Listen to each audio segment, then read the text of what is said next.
G'day, I'm Mike Hayes and welcome to Jazz Guitar Chord-melody, part 57. In today's session, we'll be looking at ways of planning out your guitar arrangement.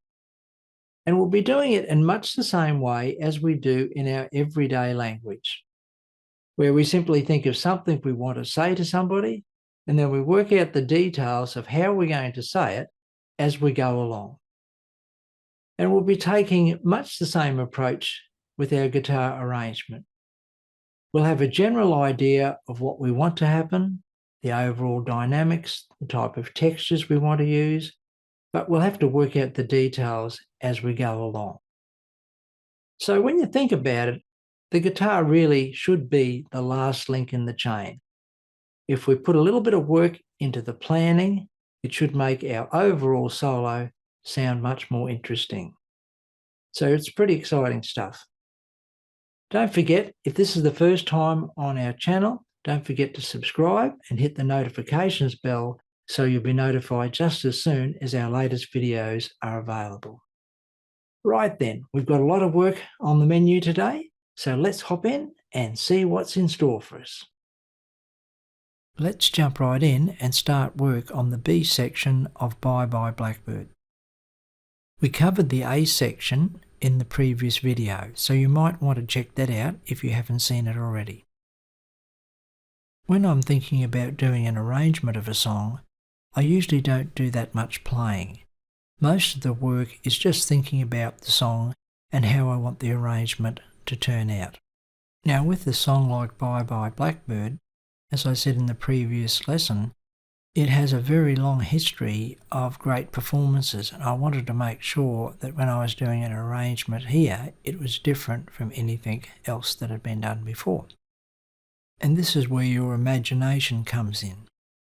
I'll just explain how I envisioned the arrangement because I think it's helpful to see the thought process that goes into planning a chord melody arrangement.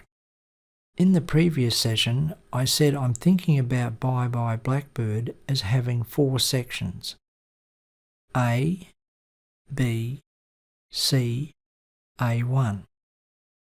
And this type of thinking is very helpful when I'm planning out an arrangement. I want each section to have a distinct role in the arrangement. Because the overall idea that I had in mind was for the A section of Bye Bye Blackbird to have this very ambiguous, vague, atonal type of quality. And as the arrangement developed, I wanted each section to gradually give the feeling that it was becoming more diatonic, and also the tempo was starting to become more strict. So it started with a very free feeling, both in tonality and in time feel. So with that in mind, in this B section, I want to gradually give the feeling of tonality developing. Therefore, I'm going to base my harmonisation loosely on the basic set of chords that we spoke about in the previous lesson. The chords in brackets are the basic set of chords that I'm thinking of as I'm working through this section. As you'll notice, apart from the last 2 bars, I'm thinking of G minor to C7. Right then, here we go. In bar 1, under the first B flat note, I'm playing G minor. Under the third B flat note in the first bar, I'm playing G minor sharp 7. The idea here is to create a moving line somewhere in the chords. The melody note is the same right throughout the whole bar, so I want to create some movement in the chord voicings. Now on to bar 2, where we have a G minor 11. Now, if I was thinking of this in terms of a C7, we could call that a C11. But I'm thinking of these 2 bars as G minor. I'm just wanting to create a little bit of movement in the underlying voices. And then under the third note, in the second bar, the B flat note, I'm playing G minor 6. So the point I want to make in these first 2 bars is that we've been able to achieve movement in the chord voicings, by moving the second voice of each chord, that's the second note from the top. In the G minor we have a G note, moving to an F sharp in the second chord, moving to F in the third chord, and then moving to E in the fourth chord. In bars 3, 4 and 5, I'm using either some type of G minor or some type of C dominant 7th chord. And I'm simply looking for sounds here to go with the lyrics. In bar 6, I'm playing a C7 flat 9 to emphasise the second by Blackbird. And I'm doing this for dramatic effect. The B flat minor 6 in bar 7 comes from the idea that B flat minor is the most contrasting chord to an F triad. We'll talk more about this in a future session. Let's have a listen to the B section.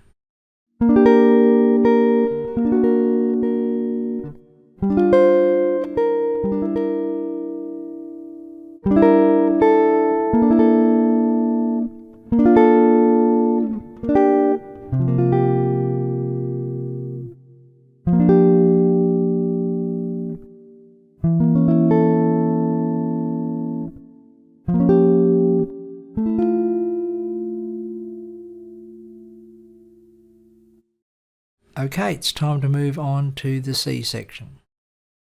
Now, keeping in mind the overview of how I wanted the arrangement to develop, in this section I wanted to create a different type of texture, a really smooth, thick texture, as if it was like a saxophone section playing this particular part of the arrangement. Whereas the A section and the B section was played primarily on the higher strings and had that light wispy type of feel, I wanted to create something of contrast in this section. So to achieve this, almost all the chords in this C section are played on the 2nd, 3rd, 4th and 5th strings. To achieve this smooth sound, I'm using our locked knuckle approach, where I'm holding the same shape and moving it around the guitar fingerboard, keeping the melody note on the top of the chord shape. And this is what's happening for the remaining notes in bar 1 and bar 2. I'm simply following the melody note and moving the same shape down the fingerboard. When I get to bar 3, I'm playing an A minor 7 flat 5 chord and then a D 7th under the F sharp note in bar 4. When we get to bar 5, I play a G minor triad under the D note, then I'm back to the locked knuckles approach for the remaining set of chords in bar 5 and 6. Bar 7, I'm playing a G minor 7 flat 5 under the F note, then on to bar 8 and I'm playing a C9 chord under the E. Let's have a listen to the C section of Bye Bye Blackbird.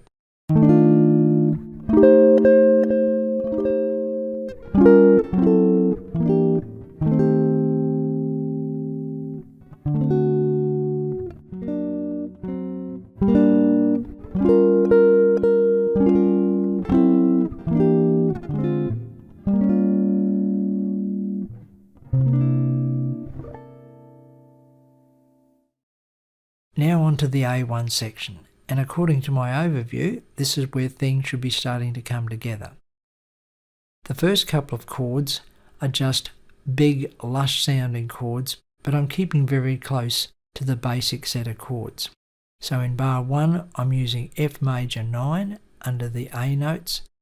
In bar 2, I'm using a block chord voicing of G minor 7 under the B flat note, and then onto the A note in bar 2, that's the 3rd note, I'm playing an F major 9 once again under that A note. Now to keep things interesting, in bar 3 I'm creating a downward bass line, and I have a few chords that I'm playing on the low strings to contrast the lighter sounds in bars 1 and 2.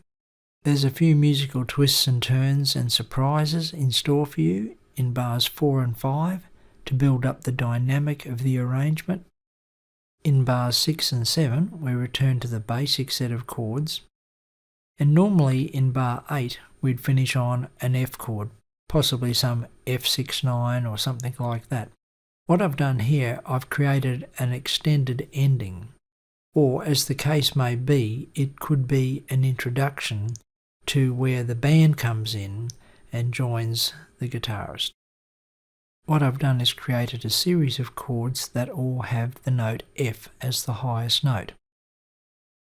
I'm beginning on a chord that features a bass note that's the flattened fifth of F. So I'm playing a chord that features a B in the bass. And I'm choosing a B minor 7 flat 5 and moving down in bar 9 to a B flat minor 7, still retaining that F note on top. Then down to an A minor 7 sharp 5, and then in bar 11 an A flat 13. Then in bar 12 the bass note goes to G, and now I play a series of chords that have an ascending bass line, still retaining the F note on top. And then in bar 14 I'm playing an F6-9 and finishing on an F major 7 sharp 5.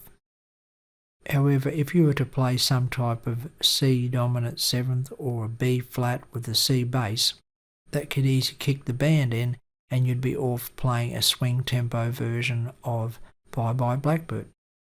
Anyway, here's the arrangement as it's written on the page here, where I'm finishing on the F major 7 sharp 5.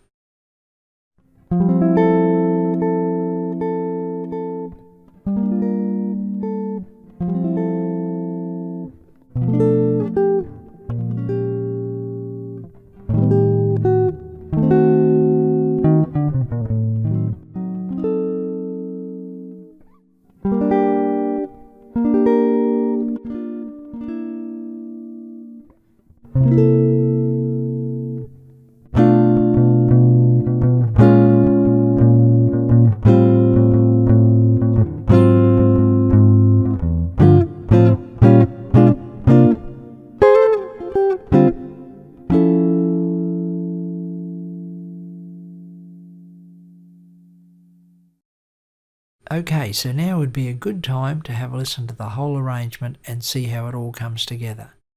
Here's Bye Bye Blackbird, starting from the A section.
Okay, that's it for this session, folks.